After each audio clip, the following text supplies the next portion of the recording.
Thank you for that wonderful introduction. Boulder, how y'all doing?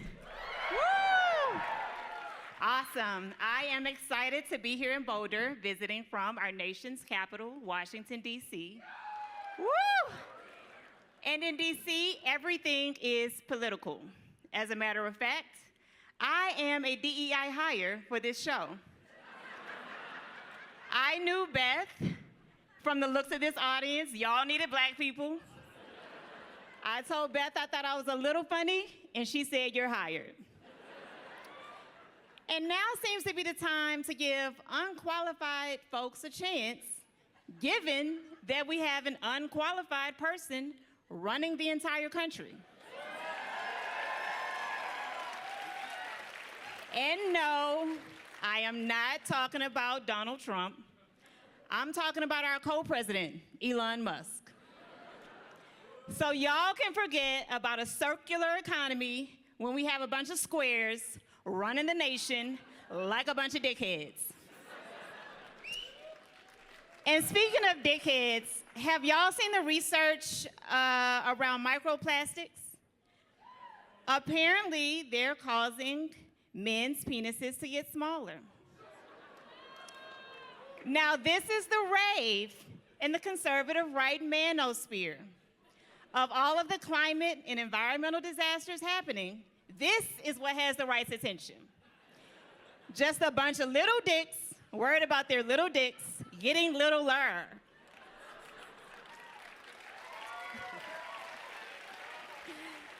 And caring about the environment and your health stinks, like it literally stinks.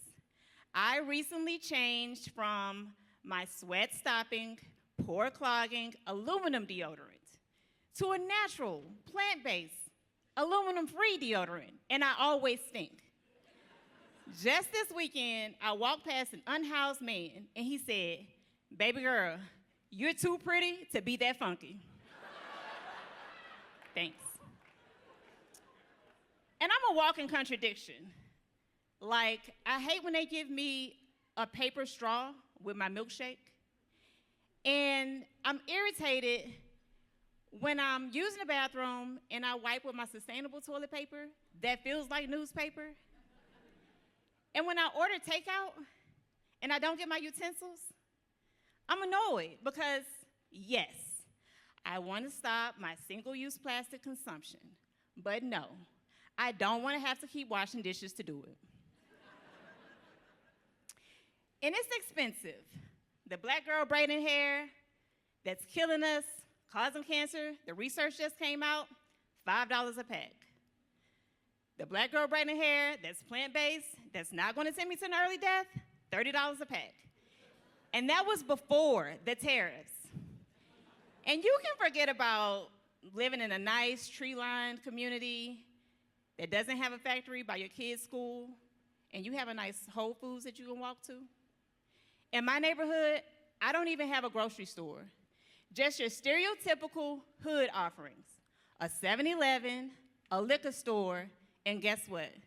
A carryout named Hip Hop Chicken and Fish. And that works if you're on a chicken and liquor diet, but I am not. I've been on a more plant-based, clean eating journey, enjoying more contradictions, like vegan soul food. And that's because I try to keep things culturally relevant and authentic for me. So by all accounts, I'm very country. I'm from Mississippi. By some accounts, I'm ghetto. And not to equate black with ghetto, but y'all know. And I'm very stereotypical ghetto, like hair bunded on in the airport, speakerphone on in the nail salon. My middle name has an apostrophe in it. But those are not the things that I think about when I think about what's ghetto. When I think about what's ghetto, I think 14 kids, multiple baby mamas. When I think about what's ghetto, I think filing for bankruptcy over and over to avoid paying your debts. When I think about what's ghetto, I think about taking your kid to your big person job, letting that kid run all around the office, and talk to your boss any kind of way. That's ghetto. So what I'm saying is we have two of the most ghetto people I've ever seen in my life running the country, and guess what? They ain't black. Thank y'all, that's my time. Yeah! Keep it going for Brittany! Hey, Brittany, they're standing up for you, Brittany. She can't even see y'all. That was fantastic. Brittany, come on, let her hear it. That was her debut of comedy. Look at that. That is fantastic. I'm gonna tell Brittany the truth. We don't need you. That's your last time. I don't need this competition.